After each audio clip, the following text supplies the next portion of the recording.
మన కాన్స్టిట్యూషన్ లో ఉన్న ప్రతి ఆర్టికల్ వెనుక ఒక స్టోరీ ఉంటుంది. ప్రతి ఫండమెంటల్ రైట్ వెనుక ఒక స్ట్రగుల్ ఉంటుంది. మరి ప్రతి కాన్స్టిట్యూషనల్ ప్రిన్సిపల్ వెనుక ఒక సుప్రీం కోర్ట్ జడ్జ్మెంట్ ఉంటుంది. మనం ఈ రోజు చూస్తున్న freedom of speech, right to life, privacy, basic structure doctrine, judicial review ఇవన్నీ ఒక్క రోజులో పుట్టలేదు. ఈ రైట్స్ అన్ని కొన్ని డికేట్స్ పాటు జరిగిన కాన్స్టిట్యూషనల్ బ్యాటిల్స్ వల్ల వచ్చాయి. పార్లమెంట్ ఒక మాట చెప్పింది, సుప్రీం కోర్ట్ మరో మాట చెప్పింది.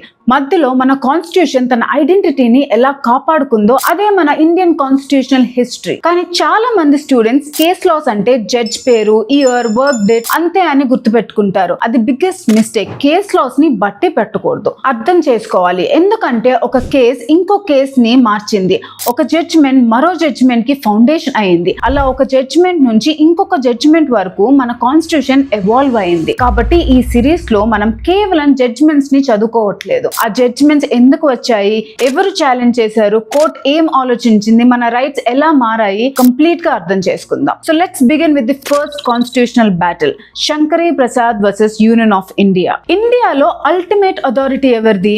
ప్రజలు ఎన్నుకున్న పార్లమెంటా లేక రాజ్యాంగాన్ని కాపాడటానికి ఉన్న సుప్రీం కోర్ట్ దా? ఈ యొక్క క్వశ్చన్ భారత రాజ్యాంగ చరిత్రలో దాదాపు 25 సంవత్సరాలు కొనసాగిన ఒక పెద్ద కాన్స్టిట్యూషనల్ బ్యాటిల్ కి నాంది పలికింది. ఆ యుద్ధం మొదలైంది 1951 లో వచ్చిన Shankari Prasad versus union of India కేసుతో. భారత రాజ్యాంగ చరిత్రలోనే పార్లమెంట్ యొక్క కాన్స్టిట్యూషన్ అమెండ్మెంట్ పవర్ ని సుప్రీం కోర్ట్ ముందు మొదటిసారి ఛాలెంజ్ చేసిన ల్యాండ్ మార్క్ కేసు ఇదే. అసలు ఈ కేసు ఎందుకు వచ్చింది, ఏం జరిగింది, సుప్రీం కోర్ట్ ఎందుకు పార్లమెంట్ వైపు నిలబడింది? Let's understand. 1947 లో భారతదేశానికి స్వతంత్రం వచ్చిన తర్వాత కొత్త దేశాన్ని నిర్మించడానికి గవర్నమెంట్ ముందున్న అతిపెద్ద సోషల్ రిఫార్మ్స్ లో ఒకటి జమీందారీ సిస్టమ్ ని రద్దు చేయడం. కొంతమంది జమీందార్స్ దగ్గర వేల ఎకరాల భూమి ఉండేది.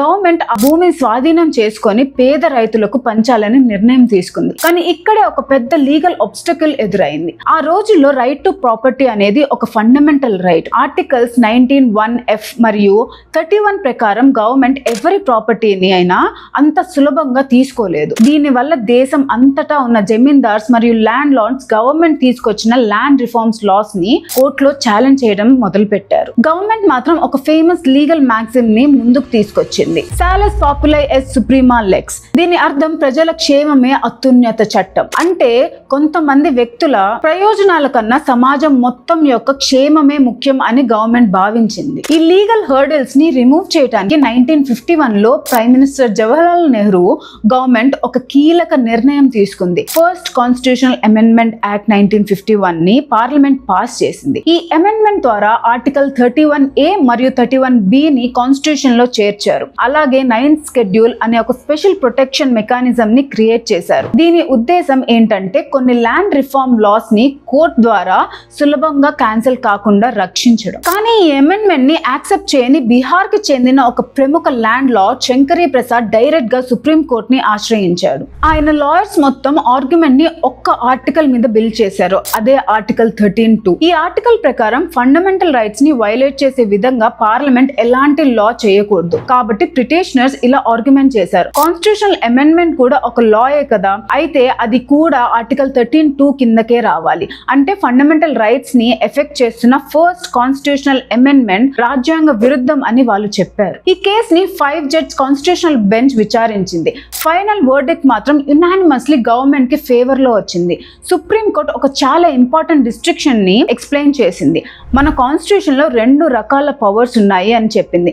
మొదటిది ఆర్డినరీ లెజిస్లేటివ్ పవర్, అంటే పార్లమెంట్ ప్రతి రోజు చేసే ఆర్డినరీ లాస్. ఈ లాస్ ఆర్టికల్ 13 కిందకి వస్తాయి, కాబట్టి ఇవి ఫండమెంటల్ రైట్స్ ని వైలేట్ చేయకూడదు. కానీ రెండవది కాన్స్టిట్యూయెంట్ పవర్ అండర్ ఆర్టికల్ 368, అంటే రాజ్యాంగాన్నే అమెండ్ చేసే స్పెషల్ కాన్స్టిట్యూషనల్ పవర్. కోర్ట్ చెప్పింది ఏంటంటే ఆర్టికల్ 13 లో ఉన్న లా అనే పదం ఆర్డినరీ లాస్ కి మాత్రమే అప్లై అవుతుంది, కాన్స్టిట్యూషనల్ అమెండ్మెంట్స్ కి కాదు. కాబట్టి పార్లమెంట్ కి ఫండమెంటల్ రైట్స్ తో సహా రాజ్యాంగంలో ఉన్న ఏ భాగాన్ని అయినా అమెండ్ చేయగలిగే అధికారం ఉందని సుప్రీం కోర్ట్ స్పష్టంగా చెప్పింది. ఈ జడ్జిమెంట్ తో భారత రాజ్యాంగ చరిత్రలో మొదటిసారి పార్లమెంట్ యొక్క అమెండ్మెంట్ పవర్ ని సుప్రీం కోర్ట్ పూర్తిగా అప్హోల్డ్ చేసింది. అంటే ఆ సమయంలో పార్లమెంట్ ఫండమెంటల్ రైట్స్ ని కూడా అమెండ్ చేయగలదని కోర్టు అంగీకరించింది. కానీ ఈ స్టోరీ ఇక్కడే అయిపోలేదు. కొన్ని సంవత్సరాల తర్వాత సుప్రీం కోర్ట్ తన ఒపీనియన్ ని మార్చుకుంది.